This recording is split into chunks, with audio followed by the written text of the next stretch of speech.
நீதி இன்றைய மன்னா இன்றைய மந்தா இன்றைய மந்தா இன்றைய மந்தா தன்னா அன்பாழ்வின் மன்னா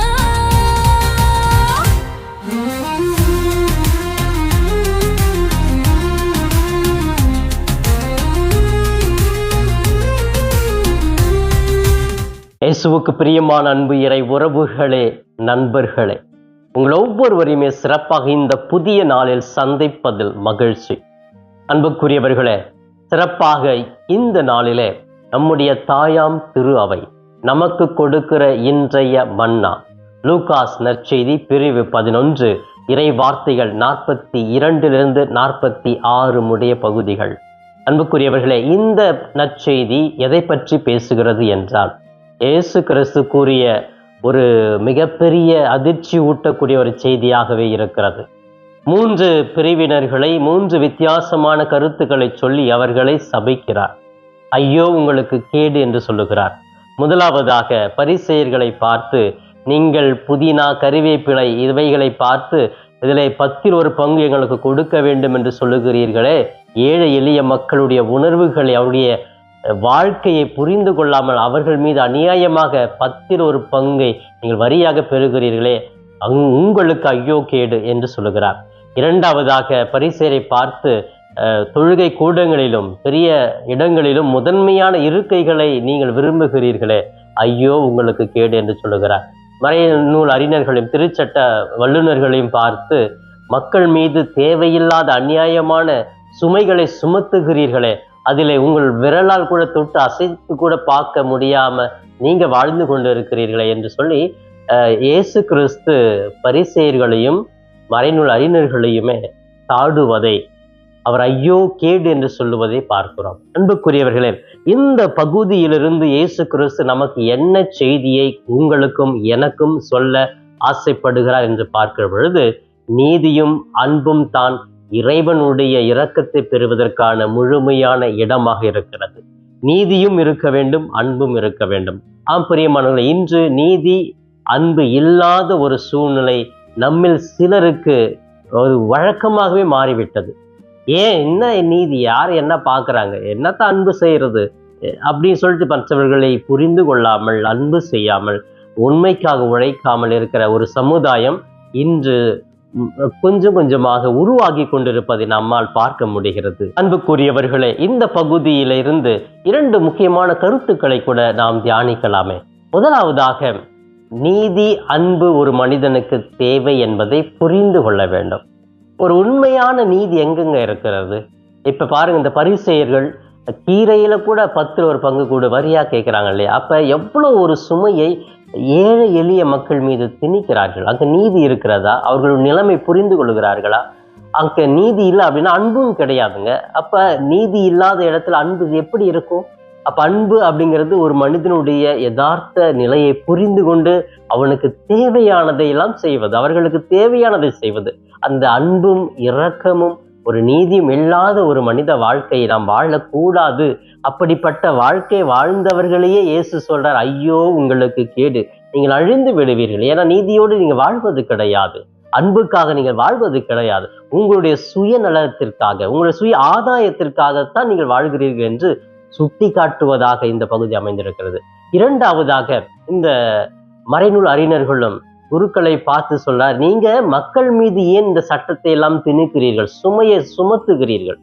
ஐயோ, நீங்க கோயிலுக்கு முன்னாடி வந்துருங்க, இதுல 10 ஒரு பங்கு கொடுங்க, நீங்க இங்க போகாதீங்க, அதுல செய்யாதீங்க, இதுபடி பண்ணுங்க, இல்லைன்னா கடவுள் உங்களை அழிச்சிடுவாரு, உங்க பாவம் உங்களை அணுகி விட்டது, நீங்க ரொம்ப மகிழ்ச்சியா வாழ முடியாது, உங்க குடும்பம் நல்லா இருக்காது.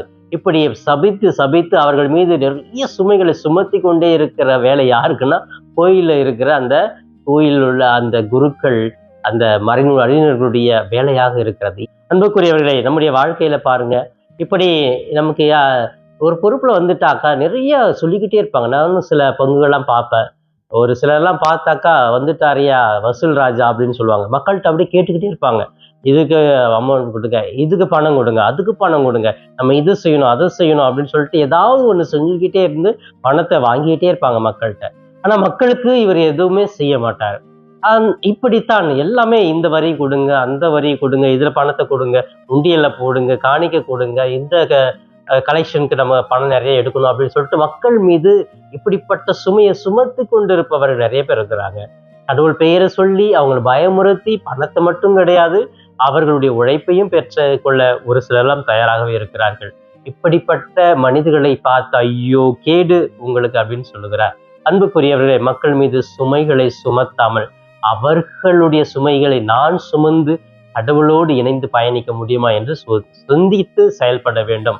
அன்புக்குரியவர்களே, இது இந்த நற்செய்தி முழுமையாக படித்து அந்த முக்கியமான கருத்தையும் 2 முக்கியமான கருத்துக்களையும் தியானிக்கிற பொழுது நாம் இன்றைய நடைமுறை வாழ்க்கையில் நாம் எப்படி இருக்க வேண்டும், இயேசுவினுடைய பழிச்சொல்லுக்கு ஆளாக இருக்க வேண்டும் என்றால், இயேசு நம்மை பார்த்து ஐயோனுக்கு கேடு என்று சொல்லாமல் இருக்க வேண்டும் என்றால், நீதியும் அன்பும் நம்முடைய வாழ்க்கையில் நிலைத்து நிற்க வேண்டும்.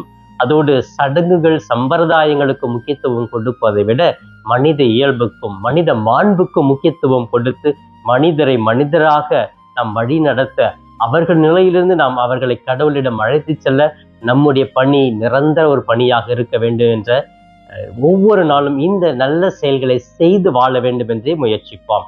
இப்பொழுது கண்களை மூடி ஜெபிக்கலாமா? எங்களை நேசிக்கும் எங்கள் தாயும் தந்தையுமான இறைவா, உம்மை போற்றுகிறோம், வாழ்த்துகிறோம், ஆராதிக்கிறோம், நன்றி கூறுகிறோம். அன்பு தெய்வமே, இந்த புதிய நாளுக்காக நன்றி ஆண்டவரே. இதோ சிறப்பாக இன்றைய மன்னா என்ற இந்த நிகழ்ச்சியை பார்த்து ஜெபித்து கொண்டிருக்கிற ஒவ்வொரு பிள்ளைகளையும் தொட்டு குணப்படுத்துவீராக, ஆசீர்வதிப்பீராக. உச்சம் தலையிலிருந்து உள்ளம் பாதவரை அவர்களை நீ தொட்டு முழுமையாக குணப்படுத்துவீராக. இவர்களை சோதிக்கிற சோர்வுகளை உண்டு பண்ணுகிற பொல்லாத அந்தகர சக்தியிலிருந்து, தீய பொல்லாருடைய வஞ்சக செயலிலிருந்து இவர்களை காத்து கொள்ளும் ஆண்டவரே. வழி நடத்தும் பயண வேலை பாதுகாப்பாக இரும். படிக்கிற பிள்ளைகளுக்கு பாதுகாப்பாக இருந்திடும். அவர்களுக்கு தேவையான உடல் உள்ள ஆரோக்கியத்தை கொடுத்திடும். நல்ல நினைவாற்றல் கொடும், அறிவை கொடும், ஞானத்தை கொடும். வேலை இல்லாத பிள்ளைகளுக்கு வேலை வாய்ப்பை கொடும் ஆண்டவரே. திருமண தடையில் இருக்கிற ஒவ்வொரு பிள்ளைகளுக்கும் அந்த திருமண தடைகள் நீங்கட்டும் ஆண்டவரே. அன்பு தெய்வமே, இன்னும் ஆண்டவரே, உம்மை நம்பி வாழ்கிற ஒவ்வொரு பிள்ளைகளுக்கும் நல்ல வேலை வாய்ப்பு, அன்றாட வாழ்வாதாரங்களை கொடுத்து அவர்களை மகிழ்விக்க செய்வீராக. இவையெல்லாம் எங்கள் ஆண்டவரும் மீட்பெருமானும் இயேசுவின் இணையற்ற நாமத்தில் ஜெபிக்கிறேன், என் ஜீவனுள்ள நல்ல பிதாவே. ஆமேன், ஆமேன். பிரியமானவர்களே, இந்த நாள் இனிய நாளாக, இறை அருளை நிறைவாக பெற்று மகிழும் நாளாக இருக்க நான் வாழ்த்துகிறேன். உங்கள் ஒவ்வொருவருக்காகவே சிறப்பாக ஜெபிக்கிறேன். இயேசுவுக்கே புகழ், மரியே வாழ்க.